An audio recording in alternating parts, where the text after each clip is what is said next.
మదనపల్లి ప్రశాంతమైన పట్టణం, విభిన్న సంస్కృతులకు నిలయం. అయితే నేడు ఈ పట్టణాన్ని కలవరపెడుతున్న అంశం ఆత్మహత్యలు.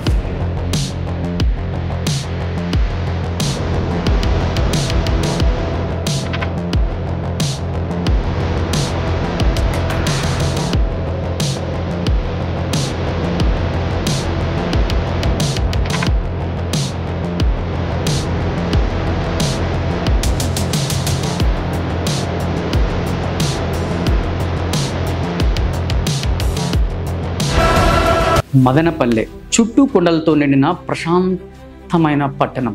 చూసేవారికి ఇది ఒక ఆధ్యాత్మిక స్థలం.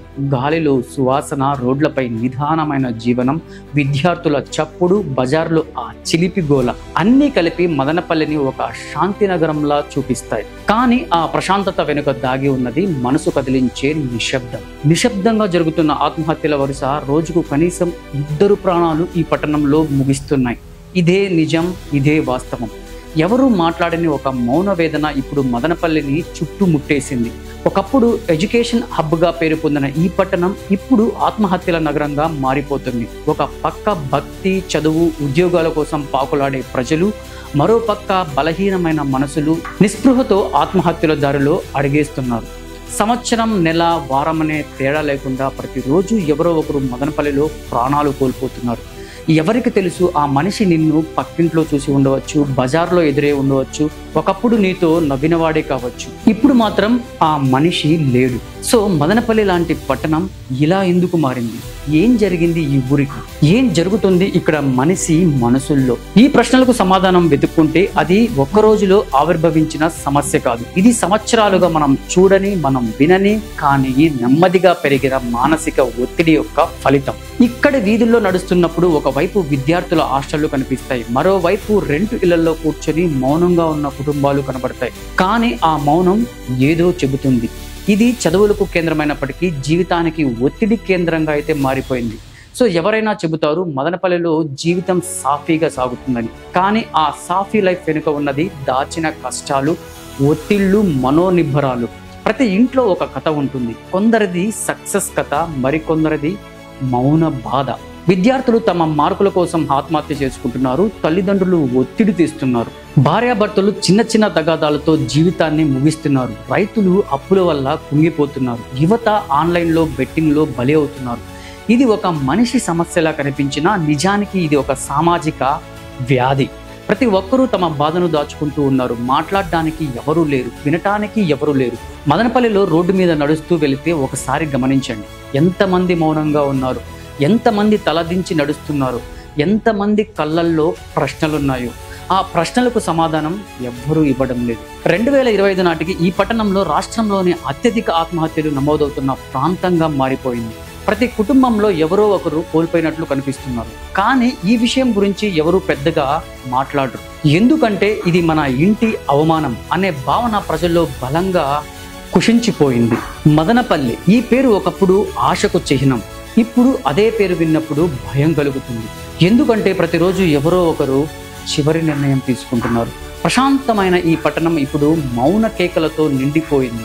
గోడల వెనుక దాగి ఉన్న బాధలు, మనసులో దాచుకున్న కన్నీళ్లు, ఇవే ఈ ఊరి కొత్త వాస్తవం.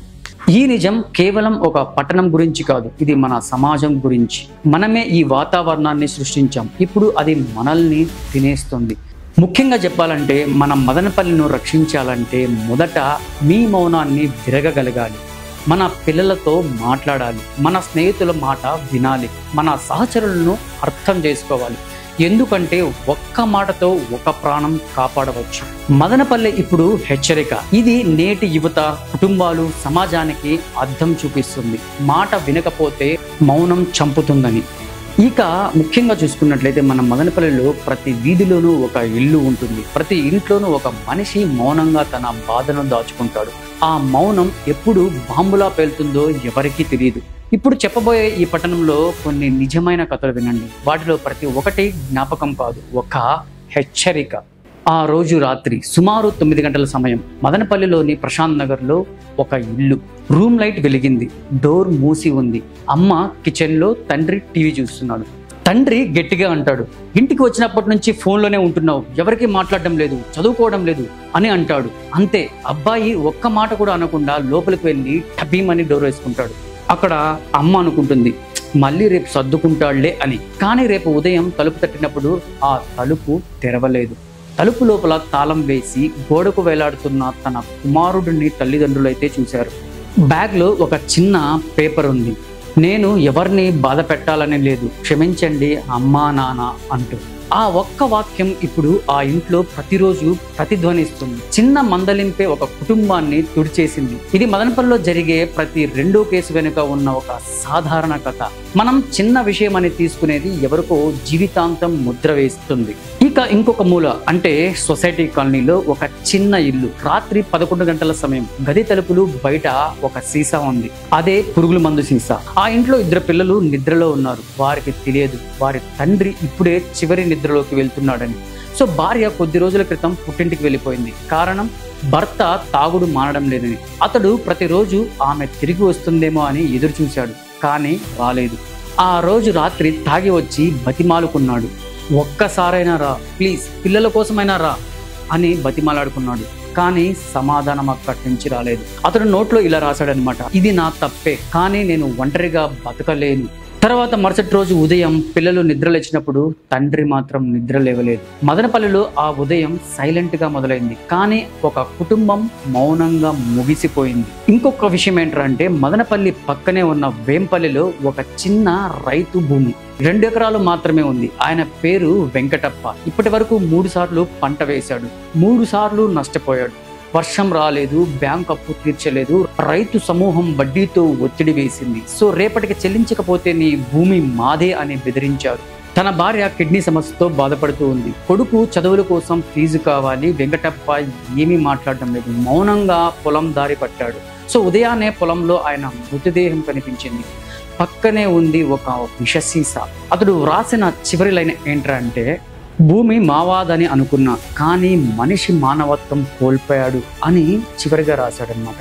సో ఇది మదనపల్లిలో అనేక రైతుల కథ. వర్షం రాకపోయినా పంట చనిపోతుంది, కానీ ఈసారి వర్షం కాకుండా ఆశే చనిపోయింది. ఇక ఆధునిక మదనపల్లిలో నూతన వ్యాధి అయితే వచ్చేసిందనమాట. స్మార్ట్ ఫోన్ అయితే చేతిలో ఉంది, కానీ జీవితం మాత్రం కంట్రోల్లో అస్సలు లేదు. ప్రదీప్ అనే 23 ఏళ్ల యువకుడు కాలేజ్లో చదువుతూనే ఆన్లైన్ గేమ్ యాప్స్లో అయితే బెట్టింగ్స్ అయితే మొదలుపెట్టాడు. మొదట గెలిచాడు, తర్వాత ఓడిపోయాడు. ఓడిపోయినప్పుడు అప్పు తీసుకున్నాడు, మళ్ళీ గెలవాలని ప్రయత్నించాడు. సో మొత్తానికైతే ఈ విషయం కుటుంబం తెలుసుకొని మందలించింది. తండ్రి ఇక నీ చదువు ఆపేస్తా అన్నాడు. అతడు మొత్తానికి తన చెల్లెలు ఫోను దొంగలించి బెట్టింగ్ లో పెట్టేశాడనమాట. దీంతో తల్లిదండ్రులు ఒక్కసారిగా షాక్ అయ్యారు. ఒక్క రోజు సాయంత్రం ఇంట్లో ఎవరూ లేరు. చివరిసారిగా తన ఇన్స్టాగ్రామ్ లో స్టోరీలో రాశాడు, ఎప్పటికీ గెలవలేని ఆటలో నేను ఓడిపోయాను అని చెప్పేసి చనిపోయాడు. తరువాత నిమిషాల్లో తను ఈ లోకాన్ని విడిచి వెళ్ళాడు. అతడి స్నేహితులు ఇప్పటికీ ఆ స్టోరీని రీషేర్ చేస్తూనే ఉంటారు, కానీ అందులో జీవం అయితే లేదు.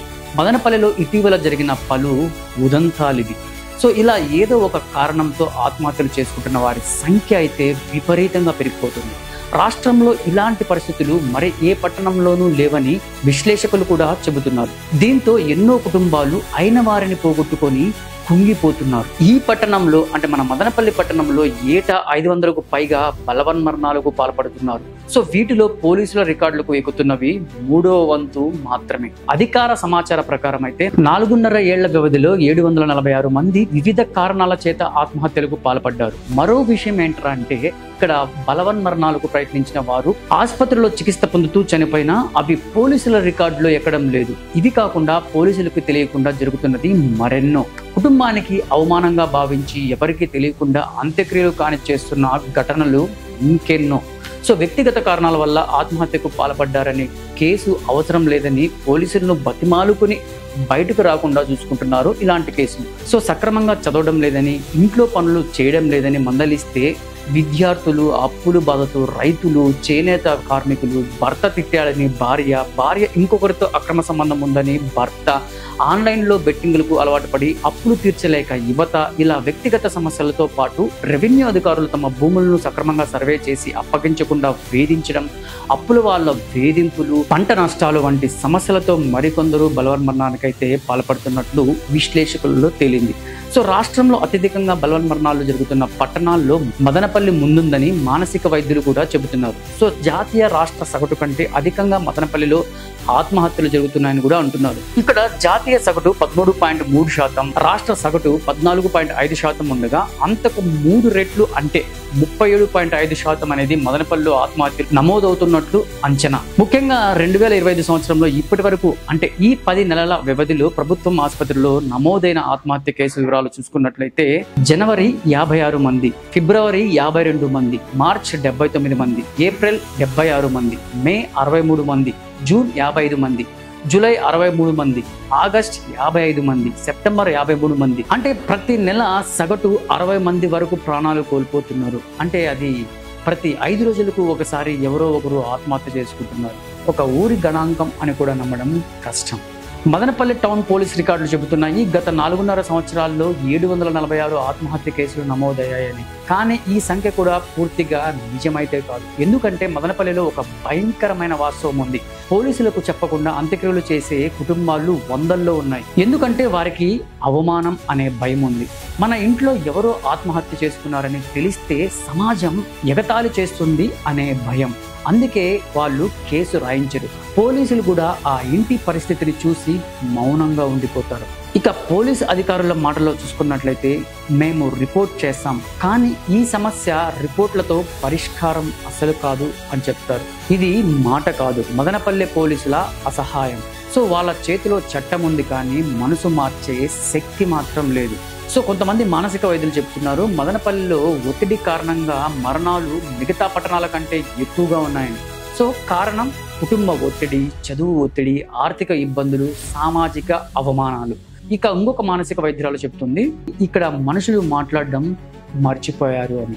సో వాళ్ళు బతికే ఉన్నారు కానీ లోపల నిశ్శబ్దంగా చూస్తున్నారు అంతే. మొత్తానికి ఆసుపత్రి రికార్డులు, పోలీసు రికార్డులు చెబుతున్నవి కేవలం 3 వంతు మాత్రమే. మిగతా 2వ వంతు అఫీషియల్గా ఎక్కడా కనిపించవు. ఎందుకంటే చాలా మంది పురుగుల మందు తాగి కొద్ది రోజుల తర్వాత ఆసుపత్రిలో చనిపోతారు. అవి ఆత్మహత్య కేసుగా రిజిస్టర్ అవ్వవు. సో ఇంకా చాలా మంది కుటుంబాలు వ్యక్తిగత కారణం, అవమానం అని పోలీసులను బతిమాలుకుంటూ రికార్డులు చేయకుండా చూసుకుంటున్నారు. సో అలా ఆత్మహత్యలు మౌనంగా మాయమైపోతున్నాయి. ఈ గణాంకాలు చూస్తే నాకు ఒక విషయం స్పష్టంగా అర్థమవుతుంది. మదనపల్లిలో ఇది వ్యక్తిగత సమస్య కాదు, ఇది ఒక సమాజ వ్యాధిగా మారిపోయిందని. ఇప్పుడు ప్రశ్న ఏంటంటే ఎందుకు ఈ పట్టణంలోనే ఇంత ఎక్కువగా ఏం జరుగుతుంది ఇక్కడ మనసుల్లో?